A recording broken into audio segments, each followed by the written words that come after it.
Hello दोस्तों, inflammation या सूजन शरीर में बहुत सारी बीमारियों का कारण होता है। चाहे वो फैटी लिवर हो, किडनी का प्रॉब्लम हो, किडनी का इन्फ्लेमेशन हो, ब्रेन का इन्फ्लेमेशन हो, हार्ट अटैक हो, लकवा हो, बहुत सारी बीमारियां बॉडी के इन्फ्लेमेशन से रिलेटेड होती है। आज हम बात करेंगे कौन कौन से ऐसे फैक्टर्स हैं जो बॉडी का इन्फ्लेमेशन यानी सूजन को कम कर सकते हैं।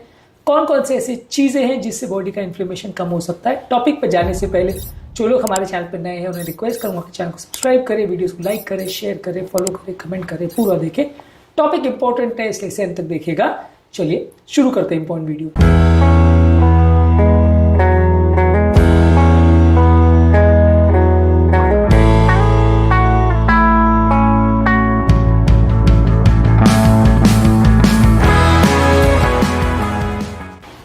बॉडी का इन्फ्लेमेशन या सूजन कम करनी है, बहुत सारी बीमारियां जो इससे रिलेटेड है उसको कम करना है, तो आपको लेनी चाहिए कि एंटी इन्फ्लेमेटरी डाइट्स, वो खाद्य पदार्थ जो बॉडी का इन्फ्लेमेशन कम करते हैं, जैसे फल, सब्जियां, होल ग्रेन, नट्स, सीड्स, जिसमें मौजूद एंटीऑक्सीडेंट्स और फाइटोन्यूट्रिएंट्स आपकी बॉडी के सूजन और इन्फ्लेमेशन को कम करने में मदद करते हैं। इसलिए हाई फाइबर वाली चीजें, हरी साग सब्जियां, बेरीज, दालें, अंकुरित चीजें, ये सारी चीजें ज्यादा खाइए। ये सारी चीजें बॉडी का सूजन को कम करती है और इनको ज्यादा मात्रा में लेने से आपको फायदा मिलेगा। इसके अलावा आप ले सकते हैं ओमेगा 3 फैटी एसिड्स, जो कि salmon, mackerel, tuna, sardine, fishes, flax seed, chia seeds और अखरोट में होता है।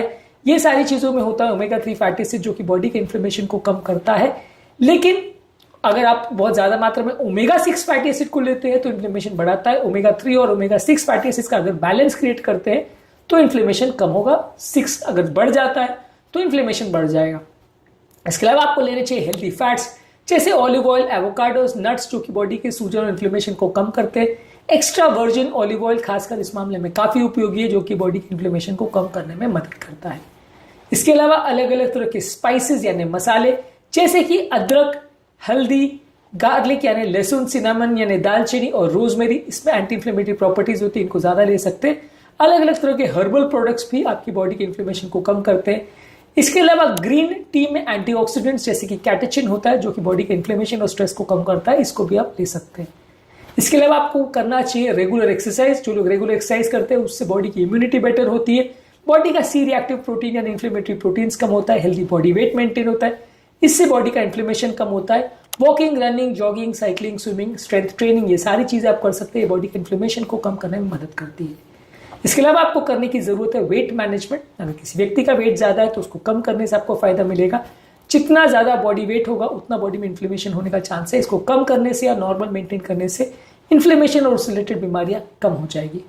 इसके अलावा आपको जरूरत है एडिक्वेट स्लीप की। 7 से 9 घंटे की अच्छी स्लीप यदि आप लेते हैं तो इससे भी बॉडी का इन्फ्लेमेशन कम होता है, बॉडी का सूजन को कम करने में ये भी मददगार है। इसके अलावा यदि आपको मानसिक तनाव है या मेंटल स्ट्रेस है तो योगा, प्राणायाम, डीप ब्रीदिंग एक्सरसाइज, मेडिटेशन, ये सारी चीजें करके आप मानसिक तनाव को कम कर सकते हैं।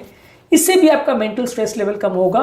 इसके अलावा टाई ची डांस, मसाज और अगर आप नेचर में टाइम स्पेंड करोगे तो भी आपका मेंटल स्ट्रेस लेवल्स कम होगा, इससे भी रिलैक्सेशन होगा। इससे भी आपका ओवरऑल जो है मेंटल स्ट्रेस कम होने से बॉडी का इन्फ्लेमेशन कम होगा। मेंटल स्ट्रेस को कम करने के लिए क्या क्या चीजें कर सकते हैं इसको हमने ऑलरेडी काफी वीडियोस में डिस्कस किया है।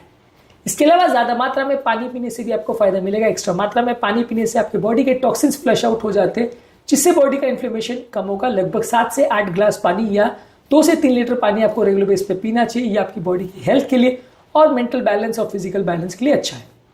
इसके अलावा process foods, oily, junk, spicy food, refined sugars और ज्यादा नमक वाली चीजें बहुत ज्यादा मात्रा में मत खाइए। अनहेल्दी फैट्स और ट्रांस फैट्स को मत खाइए। ये सारी चीज बॉडी का इन्फ्लेमेशन को बढ़ाती है। ये सारी चीजों को अवॉइड करने से इन्फ्लेमेशन कम होगा। इसके अलावा अगर किसी व्यक्ति को स्मोकिंग या तंबाकू या ई सिगरेट्स, इस तरह की किसी भी चीज का आदत है तो ये बॉडी के इन्फ्लेमेशन को बढ़ाता है, जो कि हार्ट अटैक, लकवा, कैंसर और आर्थराइटिस जैसी बीमारियों का इंपॉर्टेंट कारण होता है। इन सारी चीजों को अवॉइड करिए, बॉडी का इन्फ्लेमेशन को कम करेगा। इसके अलावा अल्कोहल की अगर किसी को आदत है तो ये भी आपके बॉडी के इन्फ्लेमेशन को बढ़ाता है। हालांकि रेड वाइन में कुछ एंटी इन्फ्लेमेटरी प्रॉपर्टीज होती है, लेकिन उसके लिए जो कंपाउंड है रेस्वेराट्रोल, वो बहुत ज्यादा मात्रा में लेने से थोड़ा फायदा करता है। थोड़ी मात्रा में यदि आप रेड वाइन लेंगे तो उतना फायदा नहीं मिलेगा, और उतनी ज्यादा मात्रा में आप रेड वाइन लेंगे तो फायदे के बदले नुकसान होगा। तो इसलिए अल्कोहल भी बहुत अच्छा चीज नहीं, यदि आप इसको करते हैं तो बहुत फायदा नहीं होगा। अल्कोहल को भी बंद रखे तो अच्छा है। इसके अलावा आपके पेट में मौजूद जो नेचुरल बैक्टीरिया है या जो नॉर्मल बैक्टीरियल फ्लोरा है वो भी आपके इन्फ्लेमेशन को कम करने में मदद करता है। इसको भी आप इम्प्रूवाइज कर सकते हैं। प्रोबायोटिक और प्रीबायोटिक कंटेंट्स आप ज्यादा लोगे तो बॉडी का इन्फ्लेमेशन कम होगा। प्रोबायोटिक और प्रीबायोटिक चीजें क्या है, इस पर ऑलरेडी हमने काफी वीडियोस किए, इनको जरूर चेकआउट करें। इसके अलावा इंटरमिटेंट फास्टिंग, जो कि वजन कम करने का एक टेक्निक है, ये भी बॉडी के इन्फ्लेमेशन को कम करने में मदद करता है। ये आपकी बॉडी में काफी हद तक प्रोसेस फूड्स को भी कम करता है, कार्बोहाइड्रेट रिच फूड्स को भी कम करता है, वजन कम करता है, तो इन्फ्लेमेशन को भी कम करता है। इसको भी आप फॉलो कर सकते हैं बॉडी के इन्फ्लेमेशन को कम करने के लिए। इसके अलावा आप ले सकते हैं एंटीऑक्सीडेंट के सप्लीमेंट्स, खासकर विटामिन सी और विटामिन ई के सप्लीमेंट ज्यादा मात्रा में ले सकते हैं। ये एंटीऑक्सीडेंट्स आपको नेचुरली फलों और सब्जियों में ज्यादा मिलते हैं। ये सारी चीजें लेने से भी बॉडी का इन्फ्लेमेशन कम होता है। इसके अलावा ठीक मात्रा में विटामिन डी को भी लेने से बॉडी का इन्फ्लेमेशन कम होता है। इसके भी कुछ एंटी इन्फ्लेमेटरी इफेक्ट्स है। बहुत ज्यादा मात्रा में विटामिन डी को लेंगे तो वो टॉक्सिसिटी करेगा, बहुत कम में लेंगे तो फायदा नहीं करेगा। एडिक्वेट डोज, जो कि आप ब्लड लेवल से मेजर कर सकते हैं, अगर आप इसको लेते हैं तो विटामिन डी को भी पर्याप्त मात्रा में लेने से आपके इन्फ्लेमेशन को कम करेगा। इसके अलावा एक हेल्दी रिलेशनशिप मेंटेन करें, सोसाइटी के साथ टाइम स्पेंड करें, लोगों के साथ टाइम स्पेंड करें, इमोशनल बॉन्डिंग होनी चाहिए, फ्रेंडशिप्स अच्छी होनी चाहिए। अगर आपकी मेंटल और साइकोलॉजिकल हेल्थ अच्छी है तो ये भी आपकी बॉडी के इन्फ्लेमेशन को कम करने में मदद करता है। सोसाइटी के साथ भी एक अच्छा बॉन्ड होना जरूरी है, इससे भी आपका मेंटल स्ट्रेस लेवल्स कम होता है, लाइफ अच्छी रहती है, इन्फ्लेमेशन कम होता है। इसके अलावा कुछ हर्बल सप्लीमेंट जैसे क्यूरकुमिन, जो कि हेल्दी में होता है, ओमेगा 3 फैटी एसिड्स, जिंजर यानी अदरक, रेस्वेराट्रोल जो कि ग्रेप्स या रेड वाइन में होता है, क्वर्सेटिन जो कि अनियन यानी प्याज में होता है। ये सारी चीजों को आप हर्बल प्रोडक्ट्स की तरह से ले सकते हैं। ये सारे हर्बल सप्लीमेंट्स के फॉर्म में अवेलेबल है। ये भी बॉडी के इन्फ्लेमेशन को कम करने में मदद करता है। ये ऑब्वियसली आप दुकान में जाके मांगोगे तो नहीं मिलेगा, मेडिकल शॉप्स में या हर्बल शॉप्स में मिल सकता है। ये सारी चीजें या ये सारे तत्व मार्केट में अवेलेबल है जो कि बॉडी के इन्फ्लेमेशन को कम करते हैं। इनको भी लेने से फायदा होगा। आज के टॉपिक में हमने बात करी कौन कौन सी चीजों को ज्यादा तरह से करने में या बार बार करने से आपको बॉडी के इन्फ्लेमेशन यानी सूजन को कम करने में मदद मिलेगी, और इससे रिलेटेड बीमारियां जैसे फैटी लिवर, किडनी का प्रॉब्लम, ब्रेन का प्रॉब्लम, हार्ट अटैक, लकवा, अर्थराइटिस, बहुत सारी बीमारी में आपको मदद मिलेगी। ये चीजों को रेगुलर बेस पे फॉलो करने से आप बॉडी के इन्फ्लेमेशन को कम कर सकते हैं और इससे रिलेटेड बीमारियों को कम कर सकते हैं। इन्फ्लेमेशन के लिए और भी क्या क्या कर सकते हैं और क्या चीज अवॉइड करनी चाहिए, इस पर हमने और भी बहुत सारे वीडियोस किए, इनको जरूर चेकआउट करें। टॉपिक एंड करने से पहले जो लोग हमारे चैनल पर नए हैं उन्हें रिक्वेस्ट करूंगा कि चैनल को सब्सक्राइब करें, वीडियोस को लाइक करें, शेयर करें, फॉलो करें, कमेंट करें, पूरा